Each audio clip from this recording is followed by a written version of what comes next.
Sup guys, it's Alex here, and welcome to a subscriber edition of the Bracketology update. I did this last year with Michael. His tag up there is Michael Bolig00 or 00, however you pronounce it. And the link to this kind of bracketology will be in the description. He posts a lot of like bubble watches, some articles, obviously some bracketologies and stuff. It worked out well last year, enjoyed working with him, and here we are again for I'm calling it the March 7th bracketology. That's when I'm recording it. Obviously, it is his March 5th bracketology, but I thought I'd switch it up a little bit. I've been doing a lot of Joe Lenardi bracketologies. Obviously, I've done some Jerry Palm ones in the past as well. I might do just like a bracket matrix, maybe mix a couple in next week as well, but primarily, obviously, it's Joe Lenardi. But here we have the young blood bracketology. So thank you to Michael for reaching out to me, giving me the link to this website here. I mean, I'll put the link to it in the description as well, and you guys can kind of check out his website with all the predictions and stuff. But it's pretty cool to kind of see a new person, a new bracketologist, if you want to call it that, his perspective on how he would bracket teams, the bubble. We'll take a look at that here in a second. But we had a crazy Tuesday and Wednesday of college basketball. We had Auburn obviously losing by 10 or 12 points to Texas A&M. I mean, it wasn't even close. Like, that was kind of the spread throughout the game, so it wasn't like Texas A&M just pulled away at the end or something like that. Auburn just got beat, plain and simple.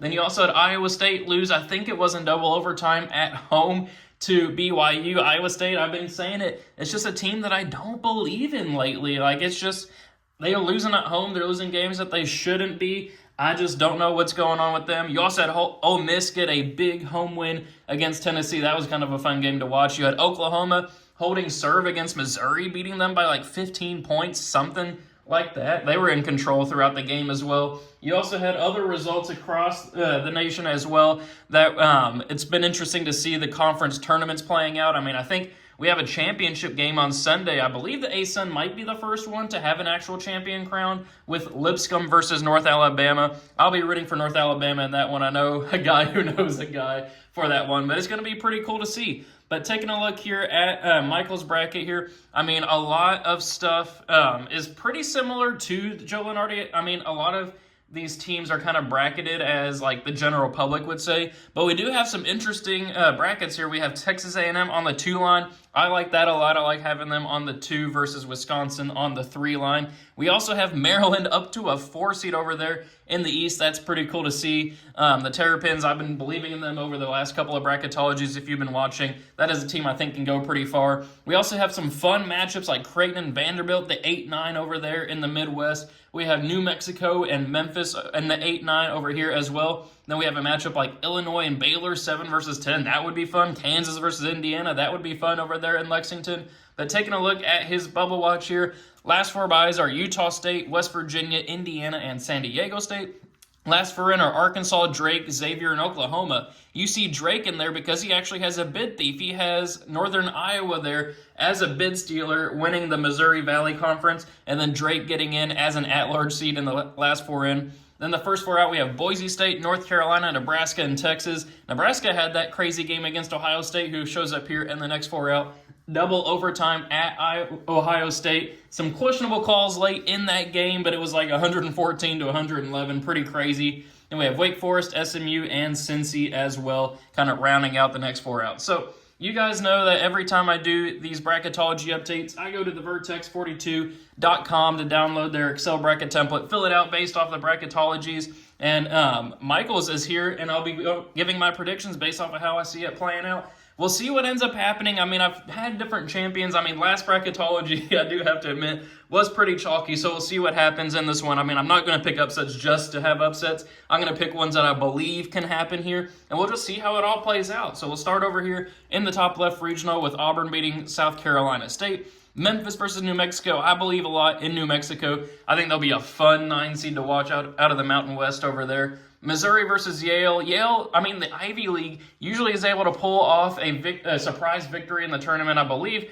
I was about to say Virginia got upset by one last year, but that was Furman that ended up upsetting them, not an Ivy League team. But we are going to have Missouri here, even though they did just lose by 15 or so to Oklahoma. I do think that they'll handle business there against Yale. Purdue versus North Alabama. Give me North Alabama pulling off the 13/4. I think Purdue is a team that could be susceptible to a first-round upset this year. Maybe I'm under-resting Purdue. I think that they can make the Sweet 16, maybe even Elite 8, but you got to have some first-round upsets. How about a 13 seed knocking off a 4 seed? Then St. Mary's versus the winner of Arkansas and Drake. I love Drake to pull off a first-round upset, but I think St. Mary's is just too good of a team out there in the West Coast Conference.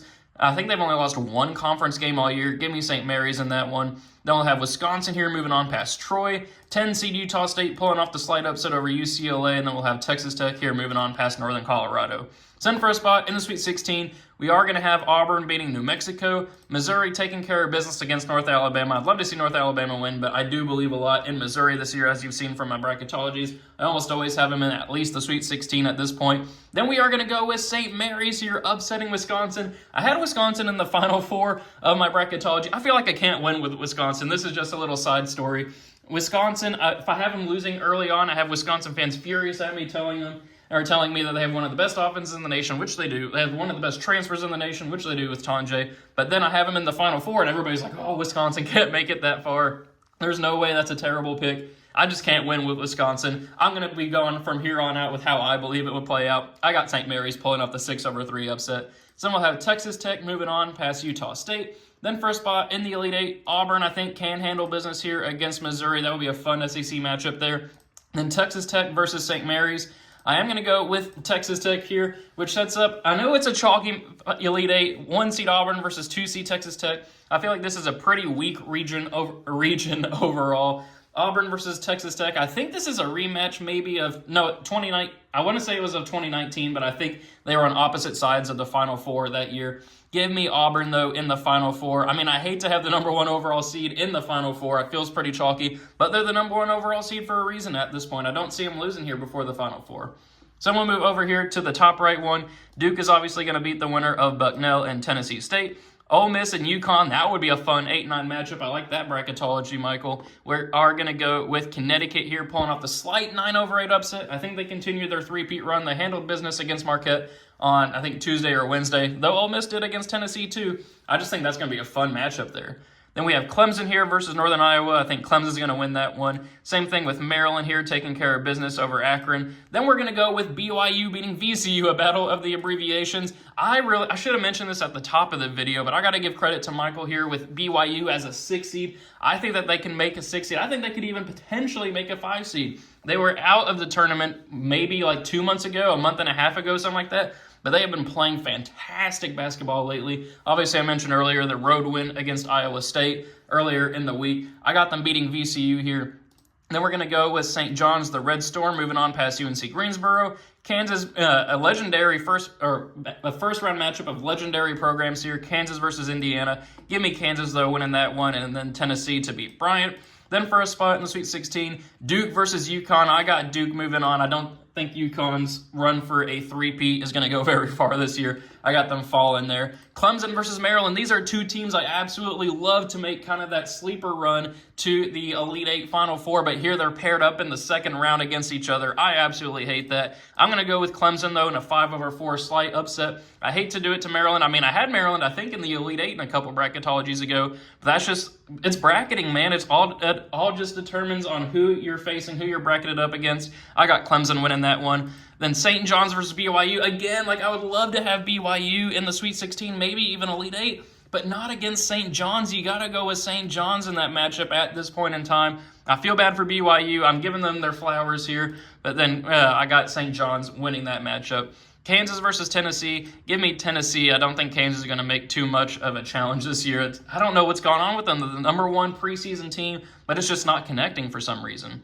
So then for a spot in the Elite Eight, ACC matchup here, top 2 teams in the ACC pairing off in the Sweet 16, Duke versus Clemson. Clemson won on their home court earlier this season, but I think on a neutral site at this point in the season, you got to go with Duke. And then we are going to go with St. John's here to beat Tennessee. I love St. John's this year. Rick Pitino has led that team to like number 6 in the AP poll. The energy around that program is fantastic. Kadari Richmond is leading that team to glory this year potentially here in the Elite Eight. That would be fun to see over Tennessee. So then we have Duke versus St. John's. for a spot in the Final Four, I mean, you still got to go with Duke, though. I think St. John's, I've had St. John's in the Final Four. I think that they can make the Final Four, just not whenever they're paired up with Auburn or Duke in the same region. So we'll move on to the bottom right regional, Florida versus Quinnipiac here for a spot in the second round. You got to go with Florida, obviously, winning that one. Then I mentioned earlier, this will be a fun matchup here, Creighton versus Vanderbilt. I think I'm going to go Creighton here just with their experience in the tournament and then the size of Kalkbrenner, obviously. Michigan versus the winner of Xavier and Oklahoma. I think Xavier would beat Oklahoma. And then I'm actually going to go with Xavier beating Michigan. 12/5 upset. There's almost always a first four team that makes a run in the NCAA tournament, at least wins a first round game. I think that this could be the spot where that happens. Give me Xavier moving on. Then we'll have Kentucky beating High Point. UC San Diego, man. I had them in the Sweet 16 in the earlier bracketology this week. Absolutely love them as an 11 or 12 upset of a first round pick or a first round game, but not against Louisville. I just think Louisville's 3-point shooting. Rain Smith did get injured a little bit, but I think he should be good in time for the NCAA tournament. Give me the Cardinals, though, advancing on in that one. Then we're going to go with Iowa State here, moving on past Middle Tennessee. West Virginia pulling off the slight upset, 10/7 over Mississippi State, and then Michigan State beating Milwaukee. Milwaukee might be making a run in their conference tournament right now. Send for a spot in the Sweet 16, Florida versus Creighton. Give me, Milwaukee lost to Oakland last night. That was kind of a surprise. But Florida versus Creighton, give me Florida advancing on there. I don't think that Creighton will give them too much of a challenge. Then give me Kentucky to beat Xavier. Kentucky's going to be a little bit challenged from an injury perspective and then just overall team perspective this year. I think that they are a Sweet 16 team, but I don't see them going very far. But I do think that they could beat Xavier there. And then I'm going to go with the Cardinals of Louisville. First season under Pat Kelsey, surpassing many expectations. I got them pulling off the 6/3 over Iowa State. Then Michigan State I have beating West Virginia. Then for a spot in the Elite Eight, Florida versus Kentucky. I mean, you got to go with Florida at this point over Kentucky. Kentucky did win on their home floor earlier this season. It was like 106-100, but on a neutral site here based off of where they are currently in this season, Florida just got that huge road win over Alabama. You got to go with Florida at this point. And then we have Michigan State beating Louisville. It would be a fun matchup there. Potential legendary coach matchup of Tom Izzo versus what Pat Kelsey could become, which sets up Florida versus Michigan State here for a spot in the Final Four. I'm going to go with Michigan State advancing on there to the Final Four. So then we're going to go to our final region here, Houston versus the winner of Southern and South Dakota. You're going to go with Houston there. I don't see a one seed losing this year. Gonzaga versus Georgia. Give me Gonzaga in that one. Then we're going to go with 12 seed McNeese here, advancing on past Marquette. Grand Canyon pulling off the upset over Arizona. Arizona had winning the national championship in one of the bracketologies back in January, but they've kind of been faltering a little bit lately. Grand Canyon's one of those feisty double-digit seeds that people could fall in love with. I got them pulling off an upset there, so how about that? A double-digit seed guaranteed to make it to the Sweet 16. Then we're continuing the upsets here. We're going with San Diego State pulling off the 11/6 over Oregon. If you've been watching my videos, you know I'm not very sold on Oregon this year. Also not super sold on San Diego State, but this is a classic spot for an upset, 11/6. Give me the Aztecs there. Then we're going to go with Texas A&M handling business against Towson. Illinois beating Baylor, which kind of feels weird. Baylor as a 10 seed this year, not ranked, just a quiet season for them. Then Alabama moving on past Central Connecticut. Then for a spot in the Sweet 16, Houston versus Gonzaga. I got Houston advancing on past Gonzaga there. I think that would be a fun matchup to see happen. Then I got Kelvin Sampson's squad advancing on. Then we're going to go with McNeese as well, making it to the Sweet 16, 12 seed. How about that? McNeese with Will Wade as their coach. Then we're going to go with Texas A&M to beat San Diego State. And then, this is going to get me a lot of hate. I'm going to go with Illinois pulling off the 7/2 upset of Alabama. I've kind of just been not believing in Alabama to make it super far in the tournament. It kind of feels like they have a cap a little bit, I would say, this year. Maybe it's because Mark Sears, if he gets in trouble, I'm not sure. Obviously, they have great other players like Philon, you got Youngblood, you got Grant Nelson to handle business, great coach in Nate Oates. But something about this team just feels like they're not going to make a super, super deep run, at least this year in Mark Sears' senior year. Give me Illinois pulling off the 7/2 early upset. I'm sure I'll get some stuff in the comments section about that pick. But then for a spot here in the Elite Eight, give me Houston to beat McNeese. I would love to see McNeese continue their Cinderella run, but it's not going to happen. Give me Houston. And then we're going to go with Texas A&M as well, beating Illinois. And then for a spot in the Final Four, let's switch it up. Let's go with Texas A&M pulling off the upset. They just beat Auburn earlier this week. I think I've had Houston moving on to the Final Four and winning the national championship in some of my bracketologies. But Texas A&M impressed me. I think that they can make a run here, and we got to we can't have 3 1 seeds in our Final Four here. Which, speaking of our Final Four, we have 1 seed Auburn, 1 seed Duke, 2 seed Michigan State, 3 seed Texas A&M. Pretty chalky. We'll see what happens once the actual NCAA tournament rolls around, but that's just how I see this one playing out.